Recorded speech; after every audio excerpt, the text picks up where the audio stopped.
लक्षात ठेवा, सातत्य म्हणजे दररोज चांगले वाटणे नव्हे, तर जेव्हा वाईट वाटेल तेव्हाही तुम्ही नमस्कार मित्रांनो, आज डे 34. तर आज मला तुम्हाला एक खरी गोष्ट सांगायची आहे. एक अशी गोष्ट की जी कदाचित तुमच्यासोबत देखील झाली असेल. आज सकाळी अलार्म वाजला, मी उठलो. माझं मन म्हणलं आज नको, एक दिवस ब्रेक घे, काय फरक पडणार आहे एका दिवसाने. खरं सांगू, आज मला मुळीच करायची इच्छा नव्हती. बॉडी थकली होती, माइंड थकलं होतं. वाटलं 33 दिवस तर केलं, आज स्किप केलं तर काय होणार आहे.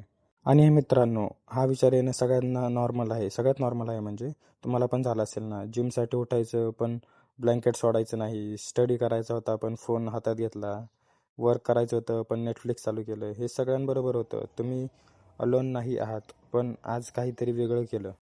मी माझ्या माइंडशी बोललो. मी म्हटलं, देख भाई, आज तुला वाटलं ठीक आहे, पण मला वाटतंय आज मी तुझं नाही ऐकणार तर माझं ऐकणार. आणि गेस वॉट, मी केलं. आज पण मी माझं काम केलं.